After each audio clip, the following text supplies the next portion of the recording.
Assalamualaikum warahmatullahi wabarakatuh. Di kesempatan kali ini, saya akan membahas mengenai teori peluang. Apa saja teori peluang tersebut? Sebelumnya kalian harus tahu dulu bahwa di dalam peluang itu ada istilah-istilah yang harus kalian ketahui. Yang pertama itu adalah percobaan. Percobaan ini adalah suatu tindakan atau kegiatan yang dapat memberikan beberapa kemungkinan hasil. Jadi misalnya kalian melakukan 3 kali percobaan, kemudian 2 kali percobaan pelemparan dadu misalnya, atau pelemparan uang koin. Nah, itu adalah percobaan-percobaan yang kalian lakukan. Kemudian selain percobaan itu, ada lagi yang dinamakan ruang sampel.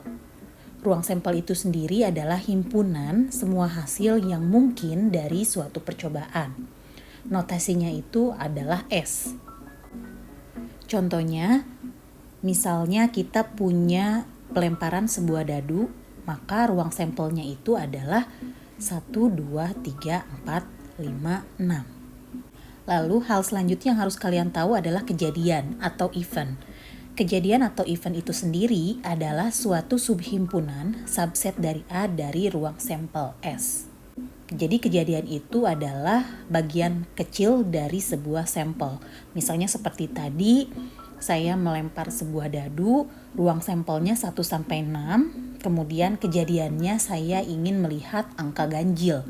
Maka kejadiannya itu adalah 1, 3, dan 5. Peluang itu biasanya kita temui di sejumlah permainan, kemudian di perlombaan atau kejuaraan, kemudian bisa juga untuk prediksi skor atau juga peluang suatu kemiripan. Gitu ya, itu beberapa contoh pemakaian peluang. Sekarang kita masuk ke dalam peluang suatu kejadian. Jika S adalah ruang sampel dengan banyaknya anggota itu adalah NS dan E merupakan suatu kejadian dengan anggotanya itu NE, maka peluang kejadian E itu adalah NE dibagi NS. Jadi peluang itu, rumusnya itu banyaknya kejadian dibagi banyaknya ruang sampel. Nah, kisaran peluang itu dari 0 sampai 1. Ya, jadi tidak mungkin ada peluang yang lebih dari 1. 0 ini maksudnya kejadian yang mustahil, dan 1 ini kejadian yang pasti. Ya, biasanya itu peluang itu akan di antara 0, sekian gitu. Jadi ketika nanti kalian menemukan peluang yang hasilnya 1, sekian, 2, sekian atau negatif, itu berarti salah. Pengerjaan kalian itu salah.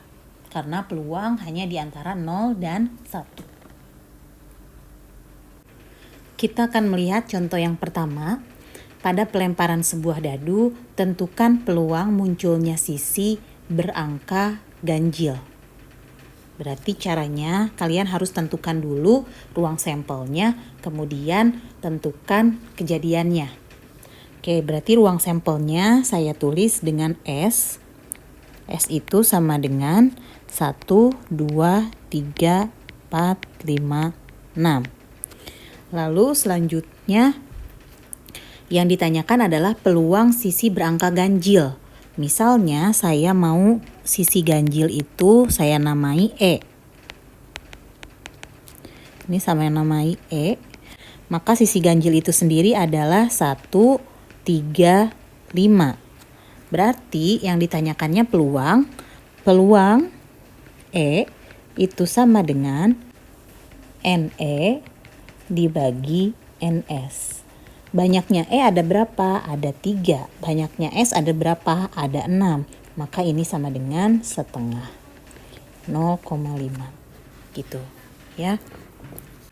Contoh berikutnya masih sebuah pelemparan dadu, tapi saya ingin tentukan peluang munculnya bilangan prima. Oke. Nah, di sini bilangan prima saya namakan A.